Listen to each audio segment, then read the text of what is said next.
Hello friends, இந்த வீடியோவில் வீட்டில் இருக்கக்கூடிய பொட்டுக்கடலை அதுக்கப்புறம் வெல்லம் இந்த ரெண்டு பொருளை மட்டும் பயன்படுத்தி ஒரு சிம்பிள் அண்ட் சூப்பர் டேஸ்டியான ஒரு ஸ்வீட் ரெசிபி எப்படி பண்ணுறதுன்னு தான் பார்க்க போகிறோம். இதை ஒரு டைம் செஞ்சு பாருங்கள், கண்டிப்பாக திரும்ப திரும்ப செய்வீங்க. ஏன்னா இது அவ்வளோ டேஸ்ட்டாக இருக்கும். அதே நேரத்தில் இது ஈஸியாக செய்யலாம், டைமும் கம்மி தான், இதுக்கு தேவைப்படுற பொருட்களும் கம்மி தான். ஸோ இந்த சிம்பிள் அண்ட் டெலிஷியஸான இந்த ஸ்வீட் ரெசிபி எப்படி பண்ணுறதுன்னு பார்க்கலாம். வாங்க வீடியோக்குள்ளே போகலாம்.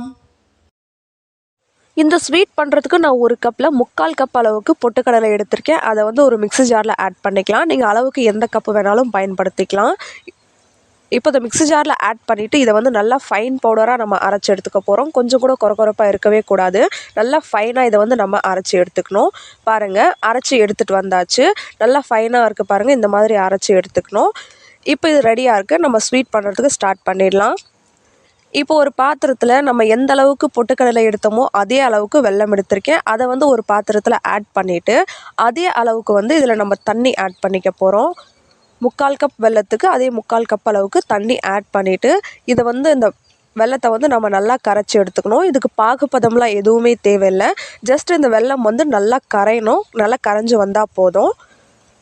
இந்த ஸ்வீட் பண்ணுறதுக்கு ரேஷியோ அப்படின்னு பார்த்தோம்னா எல்லாமே ஈக்குவல் ரேஷியோ தான். அதாவது ஒரு கப் பொட்டுக்கடலை எடுக்கிறோம் அப்படின்னா 1 கப் வெல்லம், அதுக்கு 1 கப் தண்ணி. நம்ம 3/4 கப் எடுத்துருக்கிறதுனால 3/4 கப் பொட்டுக்கடலைக்கு 3/4 கப் வெல்லம், 3/4 கப் தண்ணி சேர்த்துருக்கோம். இப்போ இந்த வெல்லம் நல்லா கரைஞ்சி வந்துருச்சு பாருங்கள். இப்போ ஸ்டவ் ஆஃப் பண்ணிக்கலாம். இதை தனியாக எடுத்து வச்சுக்கலாம்.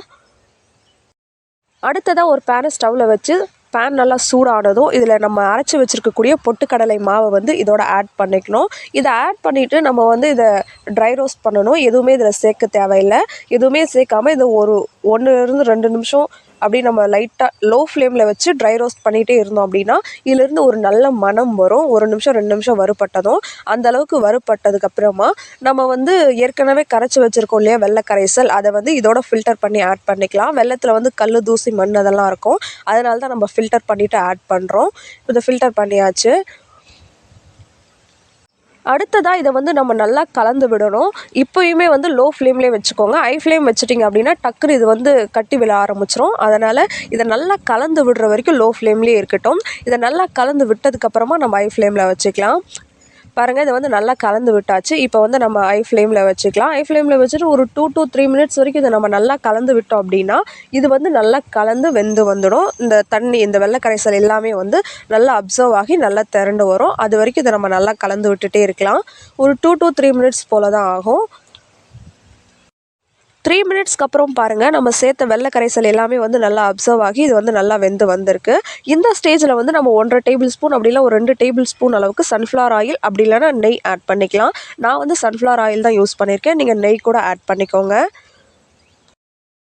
இந்த சன்ஃப்ளவர் ஆயில் ஆட் பண்ணதுக்கப்புறமா ஒரு நிமிஷம் போல் நல்லா கலந்து விடலாம். அப்போ தான் இந்த ஆயிலை இந்த ஸ்வீட் நல்லா அப்சர்வ் பண்ணும். இதை அப்சர்வ் பண்ணுறதுக்காக ஒரு நிமிஷம் போல் இதை நல்லா கலந்து விட்டதுக்கப்புறமா நமக்கு ஸ்வீட் ரெடி ஆகிடும். நீங்கள் இந்த ஸ்டேஜில் ஏலக்காய் தூள் கூட ஆட் பண்ணிக்கலாம். அப்படின்னா நட்ஸ் ஏதாவது இருந்தது அப்படின்னா அதை நெய்யில் ரோஸ்ட் பண்ணிவிட்டு கூட நீங்கள் ஆட் பண்ணிக்கலாம். இது இப்போது ஆல்மோஸ்ட் ரெடி ஆகிடுச்சு.